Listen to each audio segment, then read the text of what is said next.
Vous écoutez le Libre Journal des Traditions créé par Claude Giraud et dirigé par l'abbé Alain Laurence, assisté de Guylaine Lacoste, diffusé en direct sur Radio Courtoisie jeudi 11 juillet 2019 de 18h à 21h et réalisé par Benoît. Vous pouvez intervenir au cours de cette émission par téléphone au 01 46 51 00 85 ou par courrier électronique à courtoisie@radiocourtoisie.fr.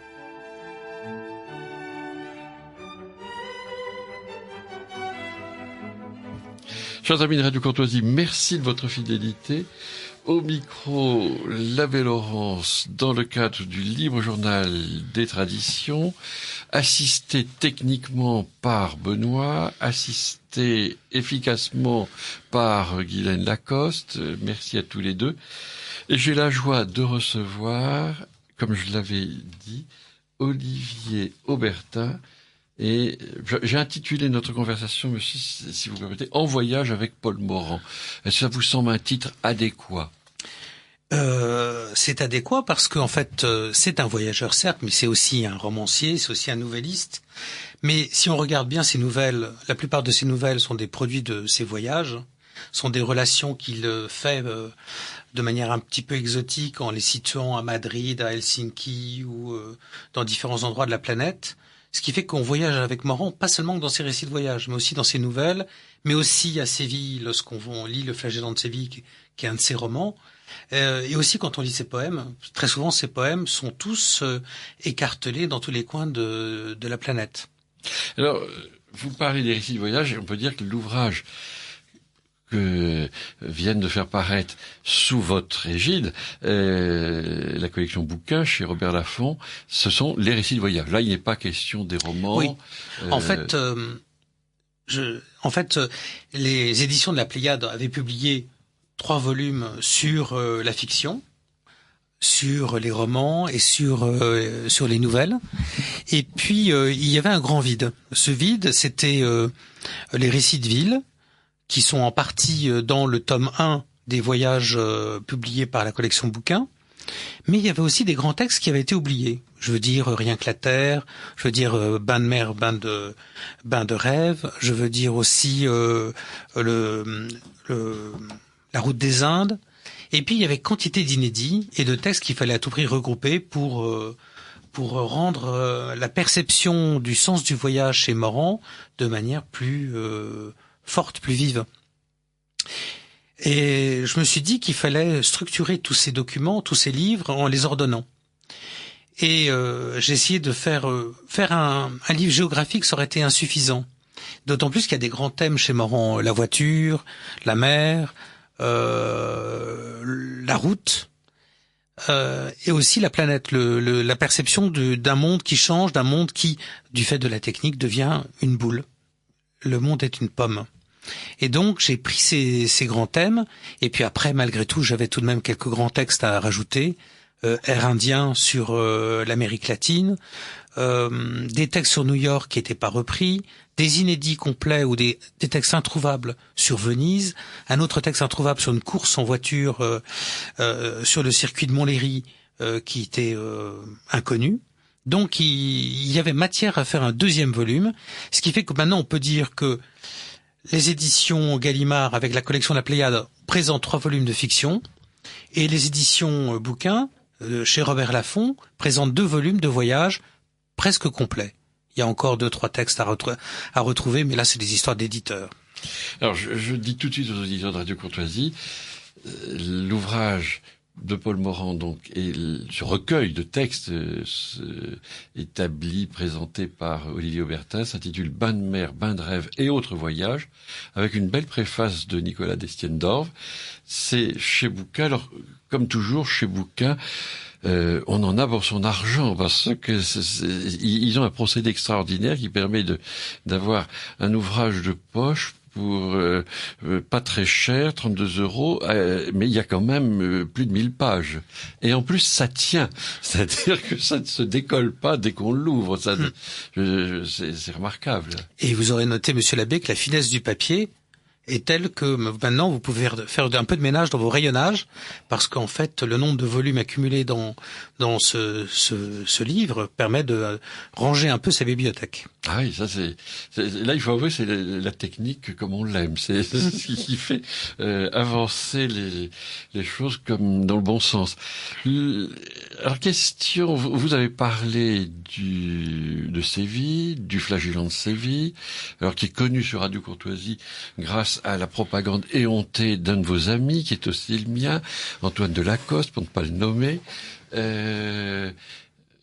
Vous connaissez, vous êtes devenus morandiens ensemble. Comment ça s'est fait? Alors je sais pas très bien comment ça lui est arrivé, mais nous avons eu de la chance tous d'avoir dans nos bibliothèques familiales des Morand qui, comme c'était un auteur de best-seller des années 20-30, trônait un peu dans les bibliothèques familiales. Et puis, comme vous le savez, Morand a été un peu mis à l'écart à la suite de la Seconde Guerre mondiale, où, comme il a été ambassadeur de l'État français à la fois en Roumanie et en Suisse, brièvement, moins d'un mois pour la Suisse, mais il l'a payé assez cher puisqu'il était en exil. Et étant en exil, il a été un peu oublié. Et il y a eu cette fameuse génération d'écrivains dits des hussards qui l'ont pris comme grand-père ou comme colonel honoraire du régiment, je sais pas. Et ils lui ont redonné goût à la vie. Ils lui ont donné envie de publier.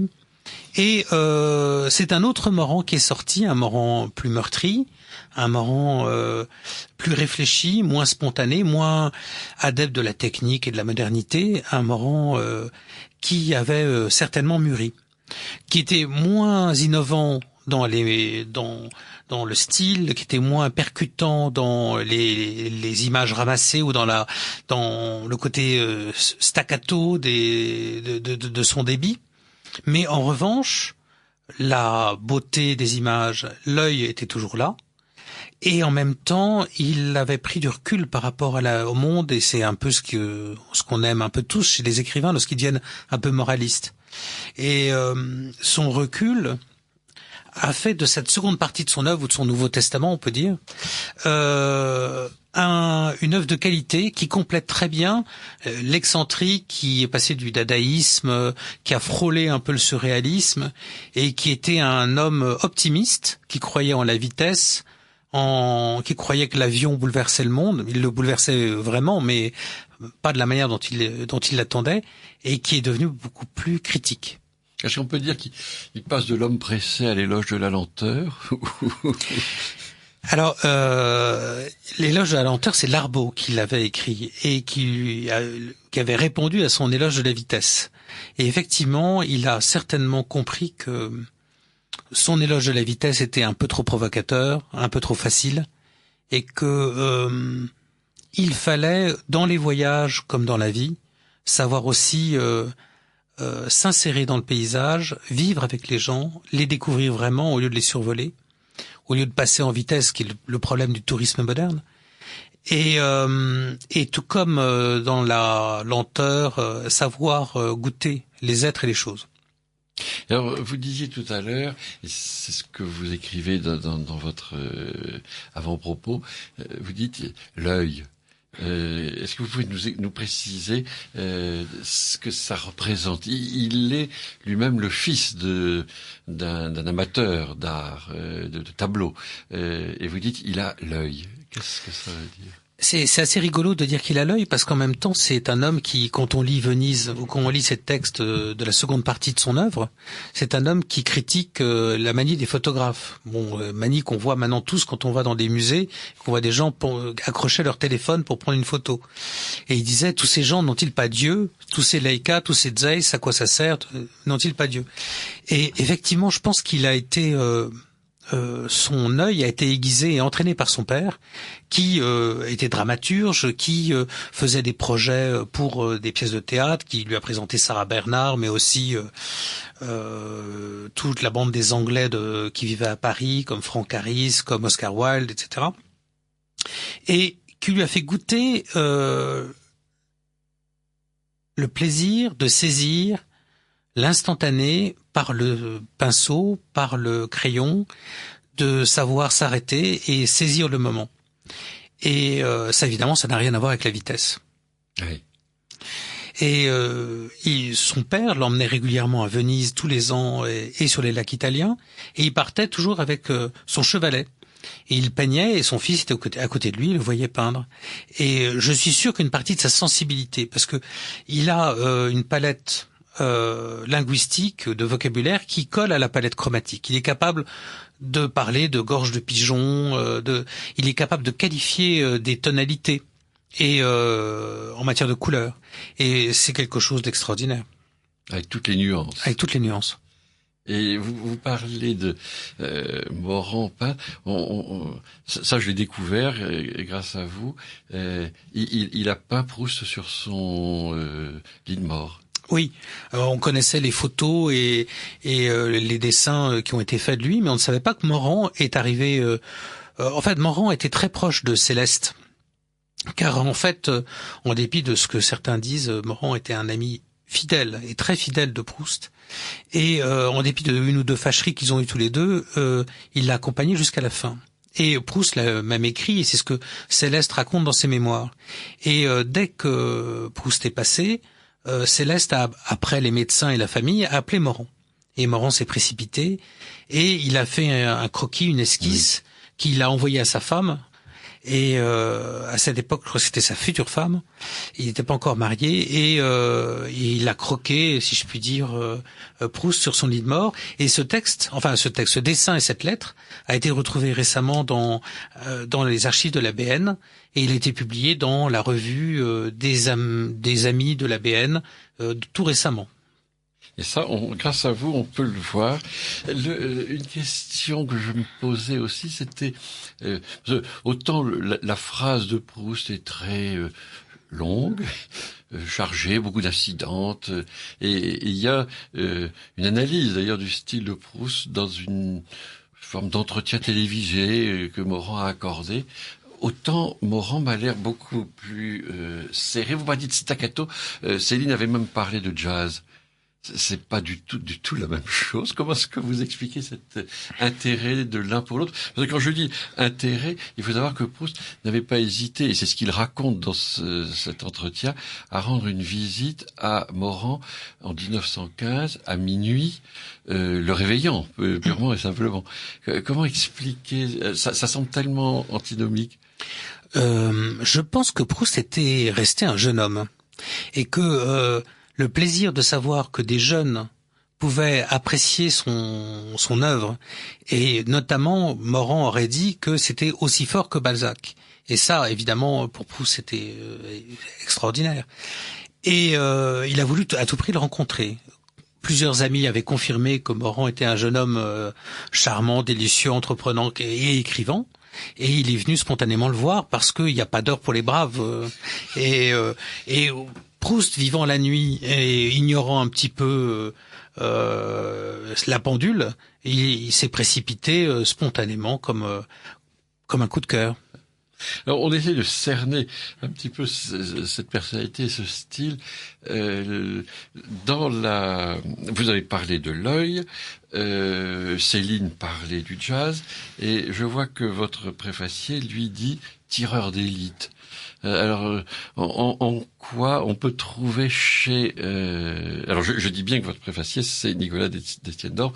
Qu'est-ce qu'il y a? C'est la précision, c'est la justesse, alors pour prendre une image photographique, c'est l'instantané. Mais je pense qu'il y a plus que ça. Il y a aussi les correspondances. Il arrive à trouver dans une couleur, il arrive à la qualifier en mélangeant plusieurs tons, plusieurs teintes, ce qui n'est pas évident pour un photographe ou pour tout écrivain quel qu'il soit.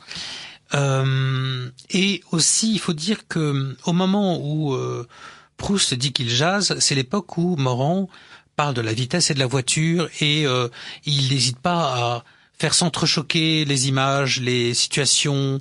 Il n'hésite pas à, lorsqu'il compare une automobile et un paysage qui défile devant l'automobile, à parler de paysages cubistes. Donc c'est la vitesse brise les lignes, casse les lignes, et en ce sens, la vitesse est cubiste. Et à cette époque, elle l'est vraiment. On voit les fameuses photos avec les roues déformées par la vitesse.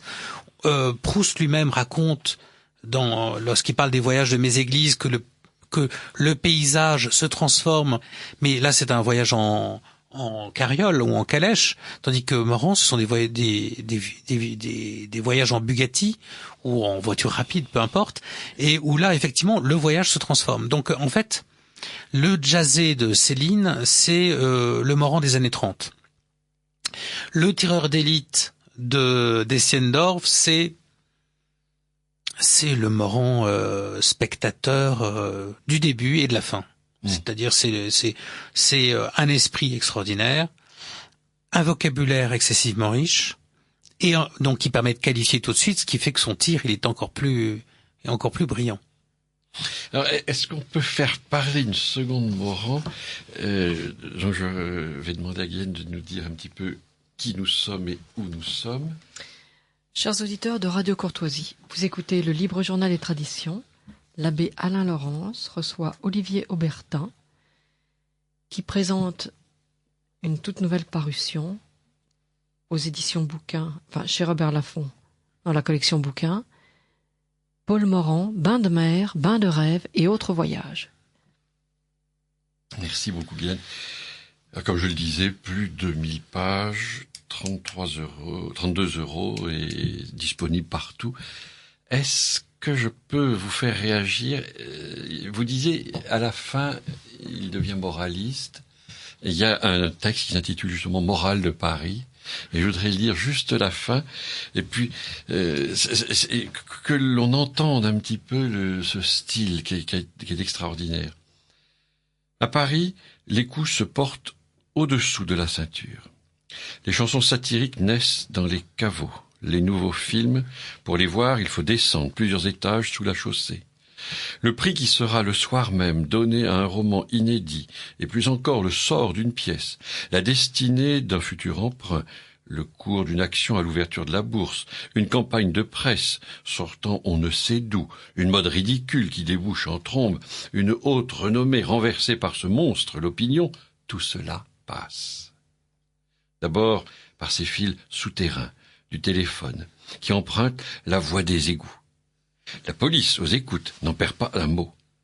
Paris, c'est la petite guerre civile, latente. Les rafales y sortent des soupiraux. La balle s'y saisit au bond.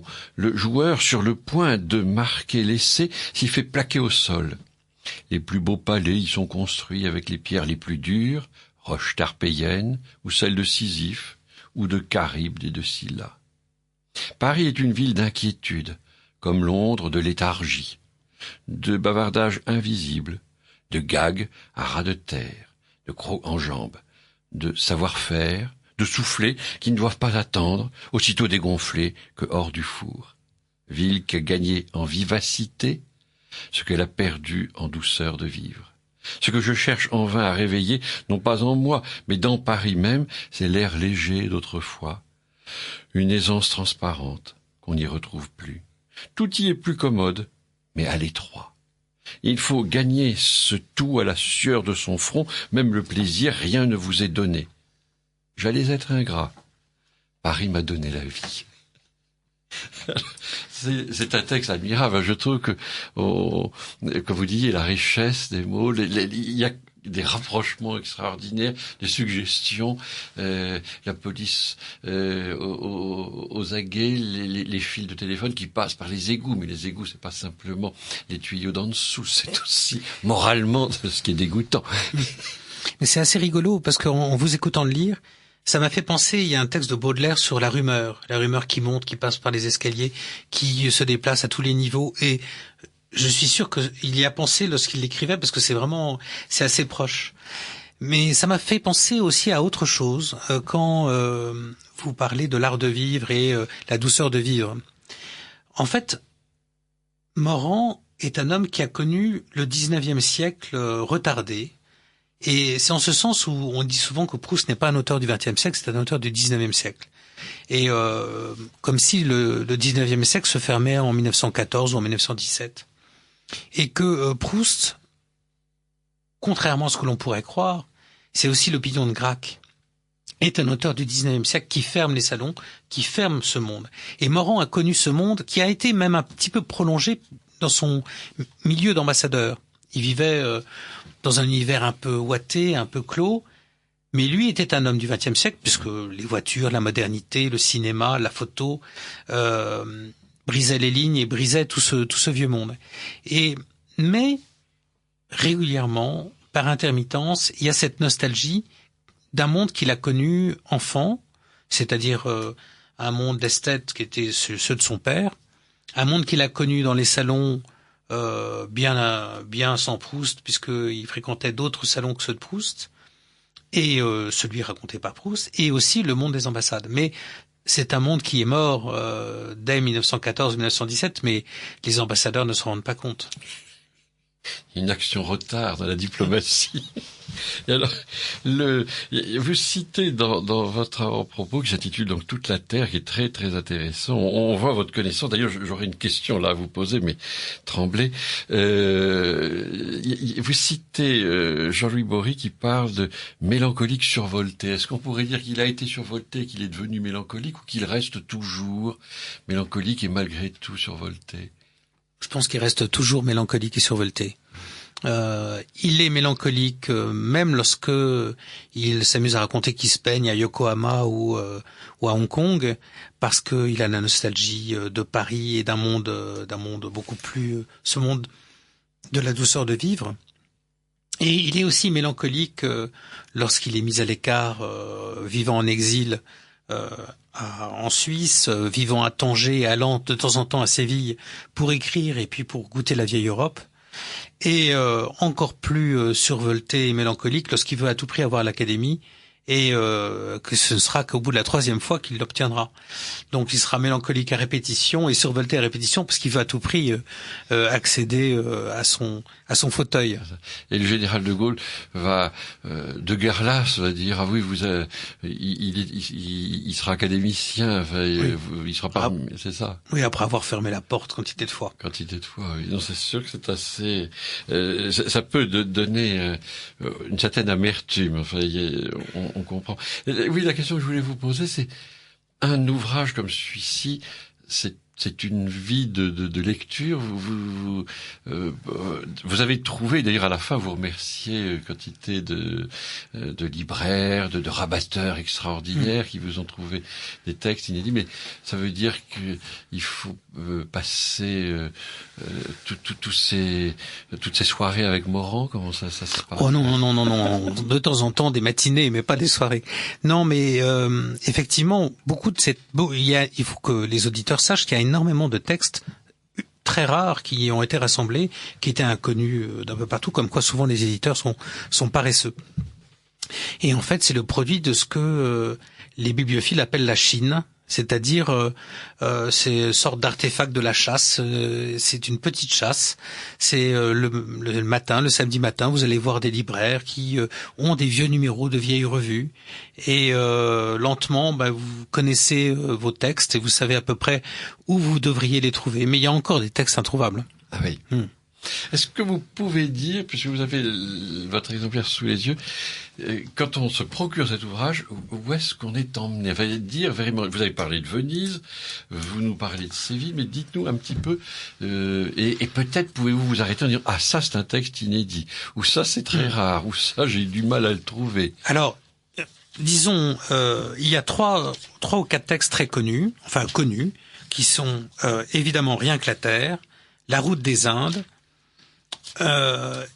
et Air Indien. Ces trois textes connus étaient les textes qui manquaient dans la précédente édition de l'autre volume de voyage de la collection bouquins. Et puis on parle toujours de Morand et de la voiture dans L'Homme pressé, on parle toujours de mais Morand et sa photo de la Bugatti, mais on oublie que Morand a écrit sur la route elle-même. Et c'est très important parce que Morand est le premier écrivain à avoir parlé des bains de mer et des ébats nautiques et de la séduction sur une plage ou en nageant. Et donc c'est parti d'un peu des activités nautiques de quantité de gens de par le monde. Il est le premier à avoir vraiment utilisé l'automobile dans ses textes avec l'Arbaud essentiellement avec Mirbeau, et qui a raconté aussi un voyage en France et en Belgique sur sa voiture. Et donc c'est un texte fondateur français sur la route.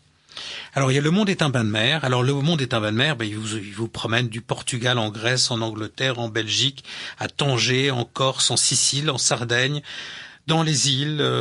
Il vous emmène partout, à la fois dans le temps, c'est-à-dire il vous raconte l'histoire des bains de mer, les bains de mer à Brighton, les bains de mer à Venise, les bains de mer des dandys ou des longues moustaches. Il vous emmène un peu partout dans différentes étapes, voire même dans l'Antiquité, voire même les bains à Capri ou les thermes romains. Ou les thermes romains, voilà. Bon, et en même temps dans l'espace. Donc le texte Le Monde est un bain de mer est un très beau texte à lire, surtout si vous faites votre sac avant d'aller sur les plages. Et puis il y a des textes épars et introuvables qui ont été rassemblés sur Venise d'abord, qui certains comme Venise, Venedig and Venezia, c'est un texte des années 25. Où le jeune Morand qui aime la modernité parle plus des motoscaphies, qui parle plus des gaz bleus de Prusse, des moteurs à Venise que de la Salutée, et parle plus des robes des filles. Il parle plus, c'est un instantané de jeune homme, mais c'est très amusant, et en plus ce texte est introuvable. Dans Les Soleils du Sud, il y a des textes complètement inconnus sur le dodécanèse. C'était une commande qui avait été faite dans les années 50 à Morand pour raconter les voyages près de la Turquie. Des souvenirs encore de Villefranche-sur-Mer. Vous savez qu'il avait une maison à Villefranche-sur-Mer et il passait son temps sur son bateau, la Chouette, et il passait son temps à aller voir des amis. Alors il allait voir Paul Valéry, il allait voir Cocteau, il allait voir Mauriac, qui n'était pas vraiment un ami d'ailleurs, mais il allait voir Mauriac en tout cas, et il faisait le tour de la Riviera.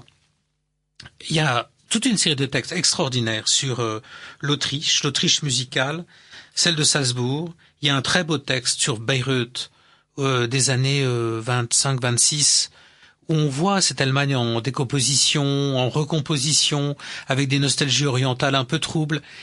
C'est un très très beau texte sur l'Allemagne d'après la Première Guerre mondiale. Il y a un gros texte d'exil qui s'appelle La Suisse, le nœud du bois, que j'ai regroupé sous La Suisse, le nœud du bois, mais qui s'appelle, Altitude et profondeur. Et c'est sa Suisse intime, d'hommes reclus, d'hommes exilés ou exilés volontaires, parce qu'à la fin il est exilé volontaire, et avec des notations sur l'eau des lacs, sur les montagnes, qui sont exceptionnelles. Et puis il y a, comme toujours, l'Angleterre. Il y a ce texte sur Paris que vous avez lu un extrait, qui nous fait regretter que Morand n'ait pas écrit un grand texte sur Paris, parce que on connaît son Venise, on connaît son Londres, on connaît son New York, qui sont tous des textes exceptionnels. On connaît son Bucarest, qui est un peu plus difficile à lire, parce que c'est un texte un peu exotique, un peu à part. Mais un texte sur Paris, ça aurait été exceptionnel. Alors, exceptionnel, mais Morand n'est pas Fargue. Il n'aime pas trop les petites gens. Il ne connaît pas trop la poésie des petits quartiers, la poésie des supérettes. J'appelle ça les supérettes, mais ça pourrait être des boutiques. Non, ça lui passe un peu à côté. Mais il aurait pu écrire un Paris extraordinaire. Et puis, il y a tout son texte sur l'Amérique du Sud, où Morand a traversé de l'Argentine au Chili, a remonté la cordillère des Andes à Panama, avant de remonter vers les États-Unis, et on passe du lac Titicaca à La Paz, de La Paz à Machu Picchu, et on n'arrête pas de rebondir parce que généralement c'est en avion. Qui dit avion, on dit des trous d'air. Ce sont des avions à 3 moteurs, des forts trimoteurs en aluminium. On est dans les années 35-36, ça secoue beaucoup, mais il a des paysages, des vues des Andes, des vues de la nature qui sont exceptionnelles. Voilà, et voilà à peu près tout ce qu'il y a, mais j'ai essayé de survoler. Et alors, justement, vous avez parlé de ces portraits de ville, New York, en regrettant qu'il n'y ait pas eu un Paris. C'est le seul à avoir fait cela. C'est un genre qu'on lui doit, non? En fait, non, je crois pas. Je crois il a été très inspiré, même s'il le dit pas souvent, mais je crois le savoir, par Zola. la série des portraits de ville de Zola. Bon, Zola n'a pas fait beaucoup, il a fait Rome, Lourdes, et je crois qu'il a fait un Paris. Et il y a le côté, non pas encyclopédique, mais cette volonté quasi encyclopédique de vouloir tout noter chez Zola, et qui, je pense, même si l'objet, même si les intentions sont pas les mêmes, même si il y a un côté accumulateur chez Zola et il n'y a pas de côté accumulateur chez Morand, même s'il a la manie des listes, je crois que c'est un peu l'origine de, parce que sa formation, c'est une formation littéraire symboliste, matinée de récits de voyage, notamment à cause de Marcel Schwob, qui adorait les récits de voyage. Donc je pense que sa formation littéraire, c'est une formation fin du 19e. Marcel Schwob, qu'il a connu, enfin, qui faisait partie du cercle des amis de la famille. Oui, qui était un ami de son père. D'accord. Et moi j'ai lu New York, ce sont pas justement des petites impressions. Non, il y a toute une partie historique. On apprend l'origine de Wall Street, par exemple. En fait, c'est très, c'est le mot d'où ça vient, pourquoi. Enfin, il travaillait. Enfin, c'était pas simplement des impressions de voyage comme ça. Oui, c'est pas comme Stendhal qu'on raconte ses voyages dans Rome. On sait qu'il a repris des guides et il s'est contenté de rajouter un petit peu 2-3 notes. Lui a travaillé, mais il a digéré. On a l'impression que il y a une approche historique, mais il y a aussi une approche horizontale. C'est-à-dire, si l'approche historique est verticale, l'approche des paysages et de ce qu'il voit est une approche horizontale, en fait, où il note tout ce qu'il voit. Et c'est là où il est tout de même très fort. Ouais. Alors là, je vous cite, parce que je vous parle d'histoire géo. C'est dans votre avant-propos, c'est peut-être ce qui explique alors le deuxième Morand, si on peut dire. Il faut dire que l'essor, écrivez-vous, des techniques avait renforcé ce sentiment d'accélération de l'histoire et de rétrécissement des géographies. Est-ce que l'histoire va plus vite et la géographie est plus ramassée? C'est la vitesse. Mais avec ça, alors, est-ce qu'on a encore des repères, des points stables? Vers la fin, vous vous dites, il y a peut-être justement chez lui une inquiétude de ne plus arriver à voir ce qui fait l'identité. Je ne sais pas. Hein, c'est ça.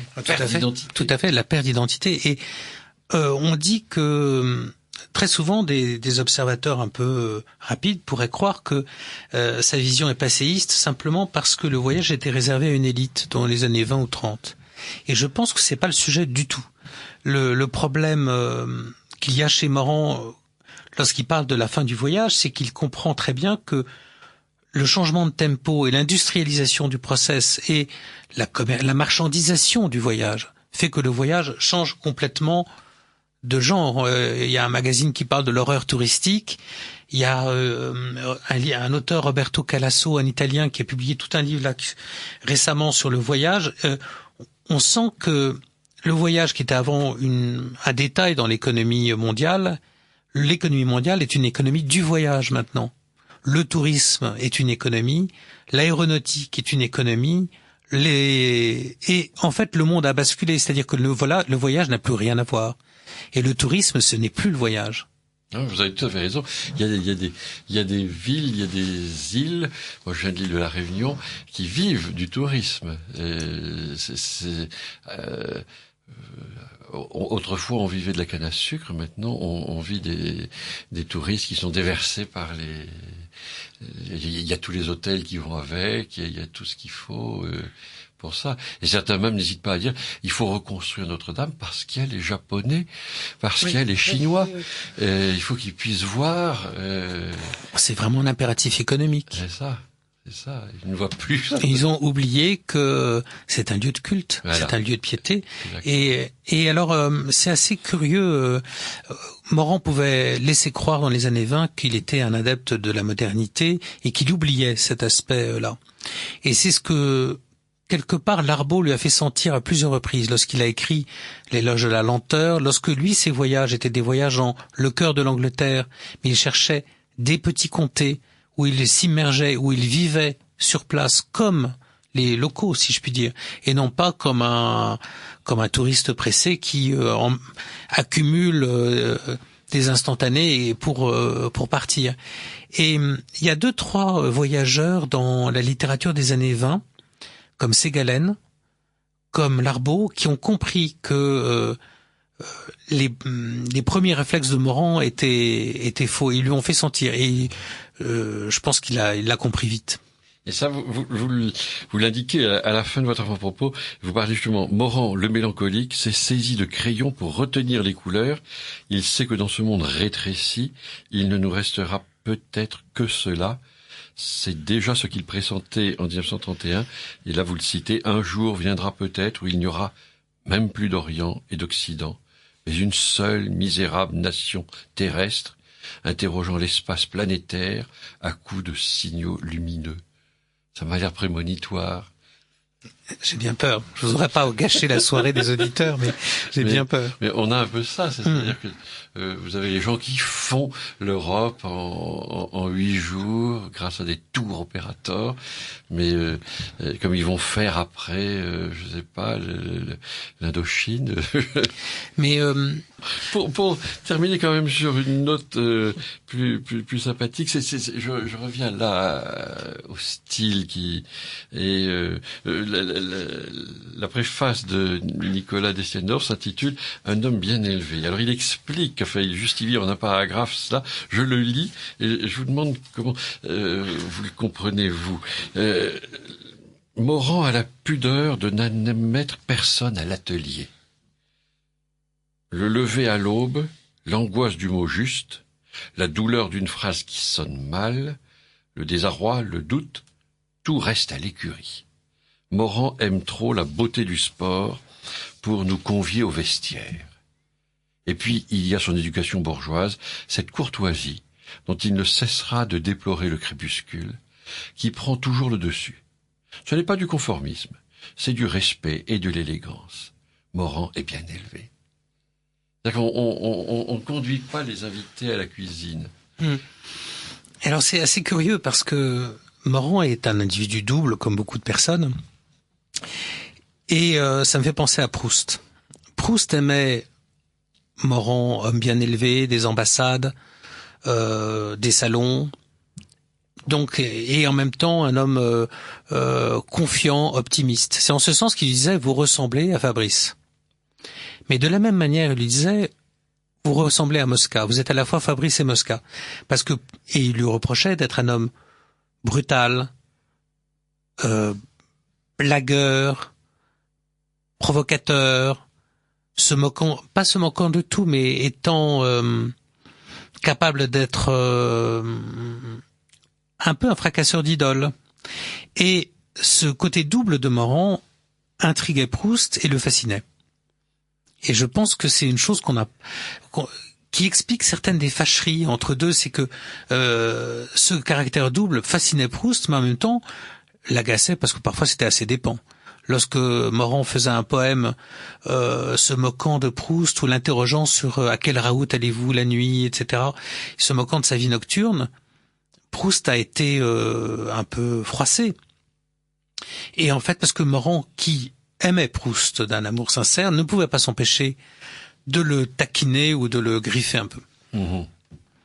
C'est vrai, ce que dans son style, ce qui frappe, c'est il y a une certaine distance. Enfin, c'est une caractéristique, semble-t-il d'ailleurs, de la personnalité de Morand.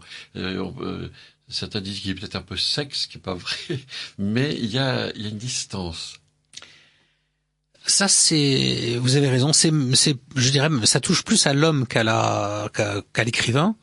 Il y a cette volonté de se ménager, se protéger par rapport à ce qu'il peint ou ce qu'il dessine ou ce qu'il voit et ce qu'il va écrire. En fait, on dit que c'est un homme qui aime les choses, ce n'est pas un homme qui aime les hommes. Et c'est un vrai sujet que j'avoue je n'ai pas encore résolu.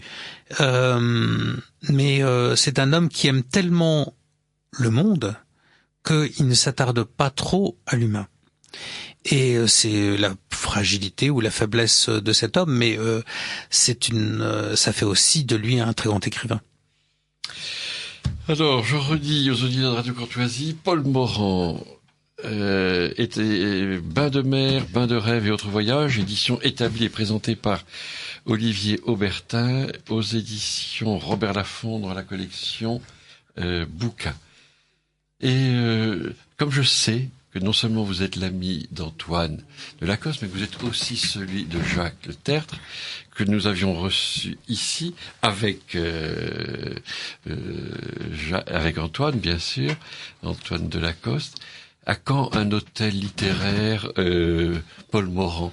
Il faudrait que ce soit un palace, c'est peut-être impossible alors. Ouais, il faudrait un palace, mais il faut avoir le bon quartier. Eh oui, c'est ça. C'est Loïc. Dans Paris, où est-ce qu'il habitait? Où est-ce qu'il était? Enfin, il habitait sur le Champ de Mars, tout à côté de la Tour Eiffel, et il vivait très souvent sur la place de la Concorde, à côté de l'Automobile Club.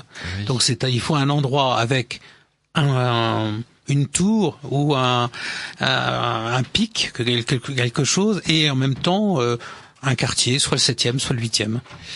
À côté de l'Automobile Club, c'était le Crillon. Oui, mais d'ailleurs, il a donné plusieurs réceptions au Crillon. Je pense que Jacques Le Tertre n'a qu'une seule solution, il faut qu'il regarde un peu le Crillon. Voilà, donc c'est ce que amicalement nous lui laissons comme message. Merci infiniment pour ce très beau livre et puis cette conversation vraiment enrichissante. J'espère que les auditeurs de Radio Courtoisie trouveront autant de plaisir que moi à lire. Moi qui ne prends pas de vacances, qui ne quitte pas Paris, eh bien grâce à cela, j'ai pu aller à Majorque, j'ai pu aller sur le Danube, le lac Léman, ça je connais un petit peu. Donc c'était très très très beau. Merci.